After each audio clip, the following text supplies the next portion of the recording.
Hello, everybody. It's Slushy, and welcome to another movie review. So I feel like we did one of these not that long ago, but I'm not even sure if I uploaded it because I got to be honest. A lot of the times I record a bunch of videos in mass, and then later on I upload them. So I don't even know. So I guess I did release the Paranormal Activity one. So I think that's the last one I did. So yeah, I kind of did one somewhat recently, but I really want to make this video because I've noticed a lot of like mixed reactions to this. Like I've seen a lot of positivity around this movie, especially recently for some reason. I really wish it would have gotten a lot of positivity when it released, but yeah, so we're talking about 28 years later, The Bone Temple. This is the fourth movie in the series. So there's 28 days, 28 weeks, 28 years, and then 28 years later, The Bone Temples. That's four. And then we got the fifth one that's supposedly on the way. After what happened with this movie, a lot of people are in debate if it'll ever happen, but most of the people close to the project believe that the third film's coming. So that's good enough for me. And not to mention, yes, this movie wasn't a huge success. It didn't make anywhere near its budget back. It costed like almost 70 million to make, and I think it only made like 30 something million. So it was kind of an abysmal failure, truthfully. But see, to me, I don't define. I know Hollywood does because they have to. That's how they make their money. So I understand that. But I don't define a movie based off its box office success. There's been so many times a movie failed at the box office and it was actually a really good movie. Like an example, the movie Hellfest. It was a good, really, really like fresh slasher. Like it wasn't a sequel, it wasn't a remake. It was a totally original slasher. Came out in 2018. Didn't have a whole lot of marketing behind it because the budget was so small. Didn't even have a proper script. The actors ad libbed everything. Um, it was a really good movie. And a lot of people didn't care about it when it released. And then years later, people found an appreciation for it. It became what is considered like a cult classic. But I guess for like a modern film, you wouldn't call it a cult classic. You would call it a modern classic. It's like more of a modern classic. I feel like, in 20 years' time, people are going to look back at Hellfest like, damn, I'm surprised we didn't get a trilogy at least. We didn't get nothing. We didn't even get a sequel. It's very disappointing for me as a huge fan of that movie. I was one of the very few people that saw it in theaters when it first came out. Like when I went to my theater, there was two people in the theater. One of them was me. So that says something. And that was when it first came out. Like that's not like weeks after it'd been out. No, that's like literally the day it released. I was there and nobody showed up. And I believe it made under $20 million total, which is a huge, like it's not really a loss. It's just not a huge profit to the point where they're like, yeah, let's make a huge series out of this. So that's the unfortunate thing.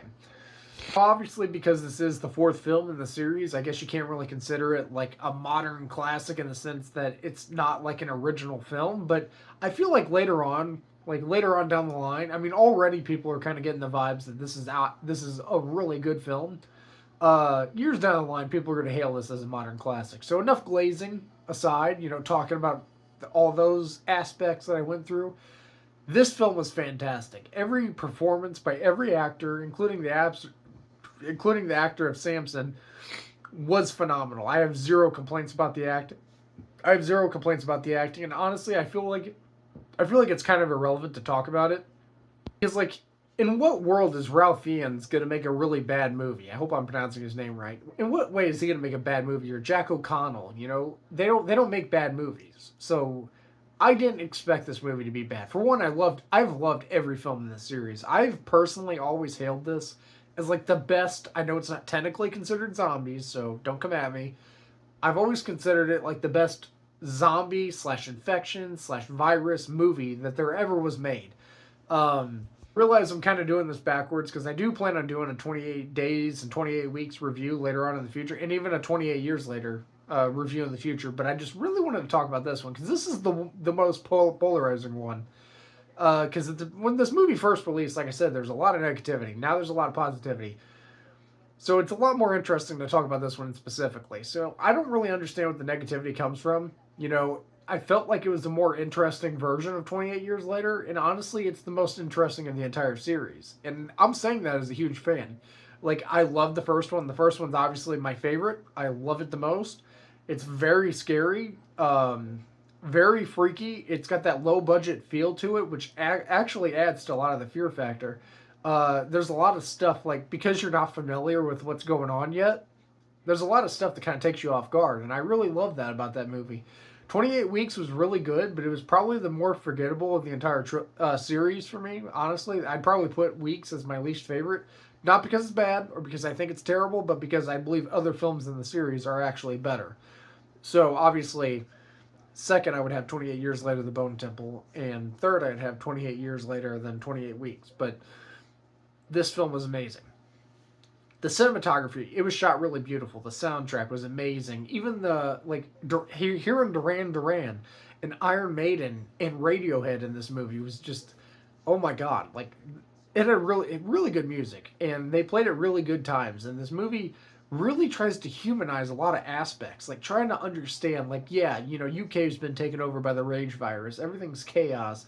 You know, you got people who have turned to the dark side, like the Fingers and Jimmy Lord, Sir Lord Jimmy Crystal. How's that? Had to slip that in there. You have guys like that and people like that who are out here doing dark stuff, like creepy stuff, quite simply. And so it leads to a little bit of humanization, you know, because you saw him as a child in the first film, and you see him at the very end of the first film, and then you see him here. A lot of character progression, trying to like understand what made him become this. Why is he the way he is? What are they doing? What are the Fingers doing? And honestly, I love that the movie explores both. You know, it explores both sides. Like we get to explore what's going on with them, and at the same time we get to explore the humanization of an alpha, or you know, an infected. And that was one of the most interesting parts about this movie, basically treating one of the infected like a regular person, because they are in nature, they are regular people. They've just been infected by this virus that makes them extremely hostile and aggressive and deadly, but they're still people. Like under all that, they're still people, and that's one of the most interesting things about it. Is, you know, they didn't come out of a grave. These aren't dead people. These are people who were once living that had something happen to them, whether it be a bite or just getting blood in their eye or blood on them and stuff. And that's what turned them. They were regular people one day, and God, it's such an interesting concept that they try to make Samson basically try to see if there is still a human aspect, you know, beyond the rage. And oh my God, what an interesting concept! Like I don't know if it was just Alex Garland that wrote this, or if Nia DaCosta had a big part of that as well. I'm pretty sure she was just the director, but I could be wrong. But this was probably the best script that Alex has ever written. Quite simply, I mean, I enjoyed every one of his other films, including Warfare. I thought Warfare was a fantastic film. I haven't seen Civil War yet, so I guess I can't really talk about that one. But I've loved all of his other films that I've seen. Even one of his TV shows, I think it was called Devs. I really enjoyed that one. I don't even know if they put out another season on it or not. I think I saw the first season, but I enjoyed that as well. I've enjoyed all of his stuff, but this might be his most interesting story he's ever written. I loved everything about it. I mean, I don't think there's a single complaint I have for this movie. I legitimately don't think I have one thing to say that I didn't enjoy about this movie. Beginning to end, I thought it was a fantastic film. Especially the end. There's a big treat for anybody who likes these movies at the very end. Like, stay through to the end. And even whenever the credits roll, hang out, because there's a musical treat, needless to say, at the very end of the movie that really left me feeling really satisfied. There's been a lot of times, I want to say this because I always support movies, and I've never left a movie feeling like I hate myself. So I'm not going to say that, but a lot of times I leave a movie kind of feeling like, well, that was a good movie, but you know, in my head I'm thinking that's not exactly what I was expecting, you know? Like sometimes I'll watch, more recently, The Strangers Chapter 3. Like there's a lot of stuff that I would have done if I did that movie that they did do. But at the same time, there's things where I was like, why couldn't they just make it a direct slasher film? You know, why did they have to add this aspect to it or that aspect? Just make it a direct slasher film. You know, we just want a movie with the strangers attacking people. No rhyme or reason. And even if you do try to give them a little bit of a reason, don't fully explore it. You know, maybe throw out a little hint or two, like, hey, you know what, maybe this happened before, and that's why they're doing it, but don't actually confirm anything, because then that takes away the mysteriousness of the characters. Otherwise, they're just some guys in a mask, which is far less interesting than what you could have, which would be anybody could wear that mask. Anybody could be the strangers. That's such a creepy concept. Like Hellfest. Let's go back to Hellfest. That movie ends with you not seeing his face, but you know it's just a regular guy because he takes the mask off. He's not some kind of monstrosity. He has a daughter, and he puts the mask up, indicating that he's done this before, and he indicates that he also plans on doing it even more. And that was such a cool concept. And this series really should have explored that, but it didn't. And that's what I'm saying is, I left that movie. I should say that movie because the first movie was really good, but I left the third movie kind of feeling like there's things I would have done differently, and a little bit of disappointment. Like I enjoyed the film, but there was a little bit of God. I wish that would have happened. And with 28 years later, the Bone Temple, there was none of that. There was not a single moment where I thought if I was the editor, I wouldn't have cut anything. In fact, I would have added stuff in. Like some of the deleted scenes they had, I would have added it in. Not to pad the runtime, just because it made the film extra interesting for sure. Like, this film is just top notch. It's top tier. Like, if you enjoy virus movies, you're going to love 28 Years Later, The Bone Temple. And even if you just enjoy a traditional horror film, you're going to enjoy 28 Years Later, The Bone Temple. It satisfies both audiences, which is what makes it such a good movie. It's not just trying to be a virus movie. It's trying to be a horror movie, just a flat out horror movie. It's not trying to cater to one audience or the other. It's catering to all of them at the same time. I don't know what more I can say, man. I really don't. This is it. Like if you saw the previews and you weren't interested to watch this movie, I don't know how much more I can sell this movie to you. I really don't because it sells itself. It's a really damn well made movie.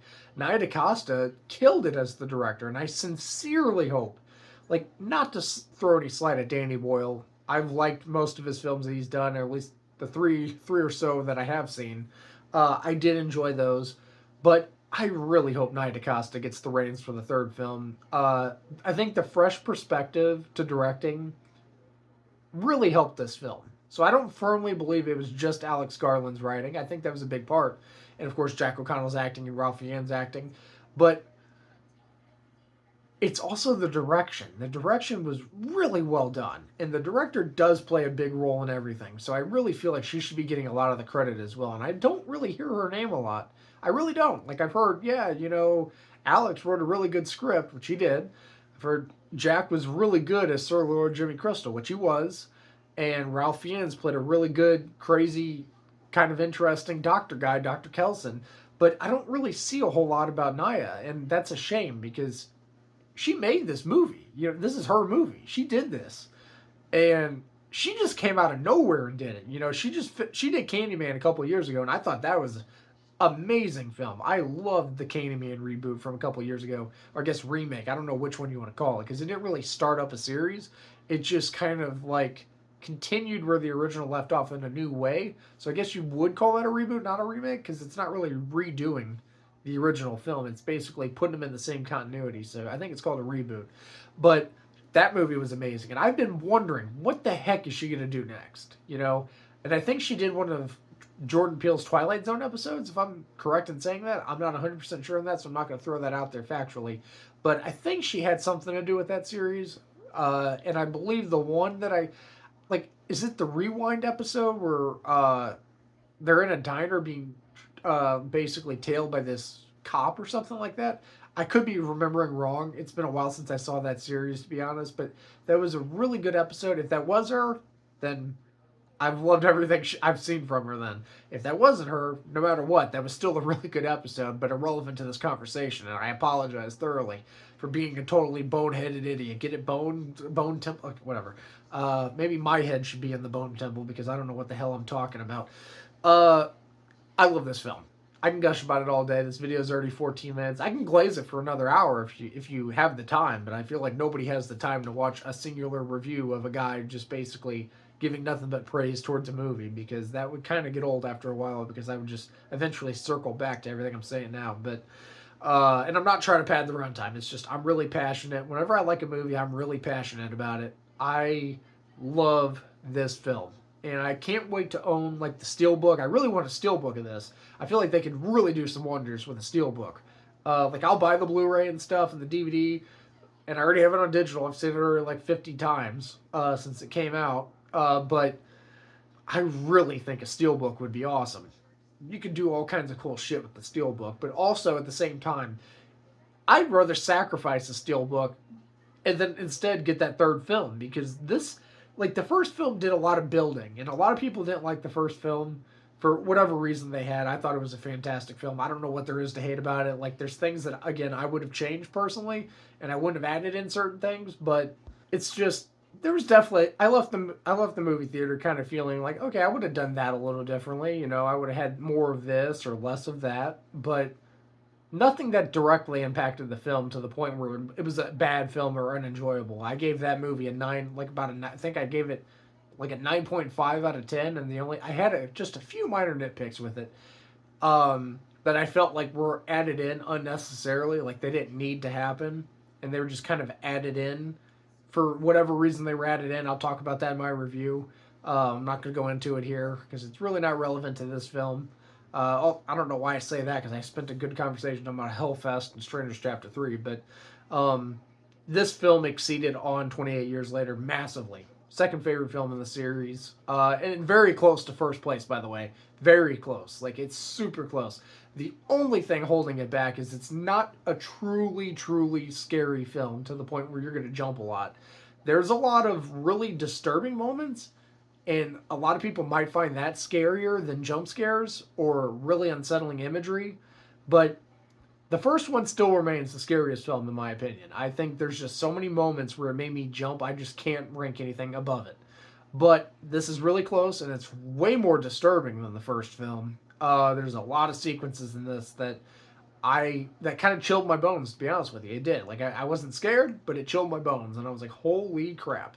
Okay, enough glazing. Hope you guys enjoyed this review. Check out The Bone Temple if you haven't already. Like, it's such a good film. At worst, you're going to be like, okay, well, that was a movie. At best, you're going to love it as much as I did. So I hope you do enjoy it. You know, I love seeing people give praise to movies that deserve it. And lately, I've been seeing a lot of praise for this movie, so I hope it continues. But yeah, hope you guys enjoyed this, and I'll see you guys in the next one.